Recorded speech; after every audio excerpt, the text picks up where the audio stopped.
ஆண்டவர்களே வணக்கம். எதுக்கு தான் போட்டு இப்படி புண்ணாக்க தான் தெரியல நெப்பலியன் சாரை.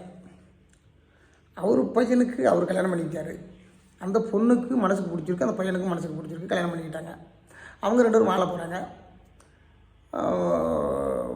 இதில் அவருக்கு நீங்கள் இப்படி பண்ணியிருக்கக்கூடாது, இப்படி செஞ்சுருக்கக்கூடாது. ஏங்க இதை விட மோசமாலாம் நிறைய இடத்துல நிறைய நடந்துக்கிட்டு இருக்குது. ரெண்டாவது நெப்பலியன் சார் ஒன்றும் அடுத்த ஆள் ஒன்றும் கிடையாது. நமக்கு ரொம்ப தெரிஞ்ச ஆக்டரு கூட. அது மட்டும் இல்லாமல் ஒரு நல்ல மனுஷரும் கூட.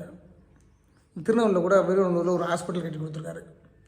அவர் பையன் சம்மந்தப்பட்ட அந்த தசை பிடிப்புக்கு சம்மந்தப்பட்ட ஹாஸ்பிட்டலில் ஒன்று கட்டி கொடுத்துருக்காரு. இப்போ நிறைய ஹெல்ப்பிங் பண்ணக்கூடிய ஆள்.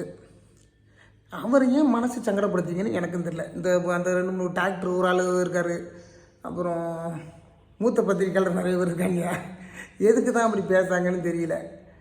அதாவது எப்படின்னா, ஒரு மனசு நான் ரொம்ப கஷ்டப்படுத்தாங்க. என்னையை பொறுத்த வரைக்கும் தெரிஞ்சுது. ஏன்னா நம்ம சொல்லி வேண்டிய இடத்துல நம்மளும் கிடையாதா இருந்தாலும் மனசு தாங்கலை எனக்கு. நம்மளும் யூடியூப்பில் அங்கே காமெடி பண்ணிட்டாலே தான் இருந்தாலும் அந்த வீடியோஸ்லாம் பார்க்கும்போது ரொம்ப சங்கடமாக இருக்குது. அந்த பையன் மனசு எவ்வளோ சங்கடப்படும், அந்த பொண்ணு மனசு எவ்வளோ சங்கடப்படும். அவங்க அம்மா அப்பா பேட்டி கொடுத்துருக்காங்க, அந்த பொண்ணோட அம்மா அப்பா. அதெல்லாம் பார்க்கும்போது ரொம்ப சங்கடமாக இருக்குது. நம்ம நெப்பலியன் சார் என்ன என் பிள்ளை இப்படி பேசுகிறாங்க, என் பிள்ளைக்கு செய்ய வேண்டிய கடமை தானே நான் செஞ்சேன், இது கூட செய்யக்கூடாதுன்னு சொல்கிற மாதிரி பேசுகிறாங்க. அந்த டாக்டர் கூட பேசியிருக்காரு பாருங்கள். அவர் இந்த எண்ணூர் தோழன் படத்தோட ஹீரோ அந்த டாக்டர் சொந்தக்காரன். அவர் தான் பார்த்துருக்காரு போல இருக்கு கடைசி 4 வருஷமாக. அந்த மனுஷனுக்கு அது கூட தெரியல. அதை நீங்கள் செஞ்சுருக்கக்கூடாது, அந்த பையனை கல்யாணம் பண்ணி வச்சுருக்கூடாது, அந்த பிள்ளை வாழ்க்கையை கெடுத்துருக்கூடாது, இப்படியெல்லாம் பேசாதீங்க. அவர் எவ்வளோ சங்கடப்படுவார் மனசுக்கு. எனக்கு நம்ம அதை பார்க்கும்போது ரொம்ப சங்கடமாக இருக்குது. அது ஒரு நல்ல மனுஷன், ஒரு நல்ல கலைஞன். நீங்கள் பார்த்துருப்பீங்க, வீடியோ கூட நிறைய பார்க்கலாம். சும்மா அசால்ட்டாக எப்பவும் போல் பேசுவார். அவர் 2 தடவை நான் மீட் பண்ணியிருக்கேன். பெருசாக நம்மளை ஞாபகத்தில் வச்சுருக்க கூட கிடையாது, வாய்ப்பு இல்லை. ஆனால் ஒரு பையனை எங்கள் ஊரில் ரோஸ்மேரியில் சிடி ஸ்கேன் எடுக்க கூட்டுறப்பெல்லாம் நான் பார்த்துருக்கேன். ஒரே ஒரு தடவை திருநெல்வேலியில்.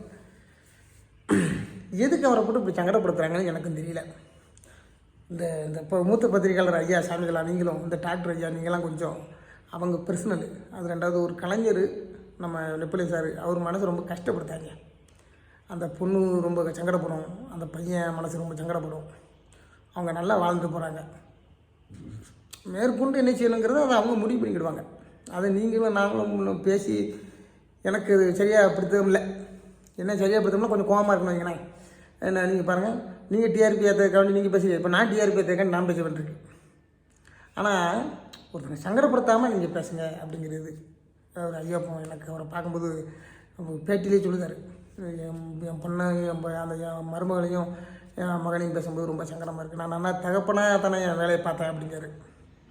அதான உண்மை. எங்கள் வீட்டில் இருந்தாலும் சரி, உங்கள் வீட்டில் இருந்தாலும் சரி, அப்படி ஒரு வீட்டில் உள்ளவங்க இருந்தாங்கன்னா நம்ம அதுக்கு செய்யணும்னு ஆசைப்படுவோமா இல்லையா?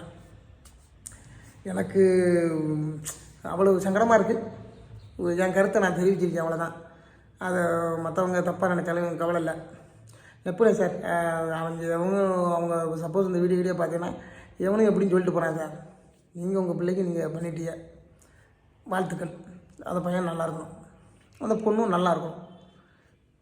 அதுக்காக மற்றவங்க பேசுகிறதெல்லாம் மனசில் போட்டு குழப்பிடாமல் அடுத்த வேலையை பாருங்கள் சார். ரொம்ப நன்றி சார், ரொம்ப நன்றி சார்.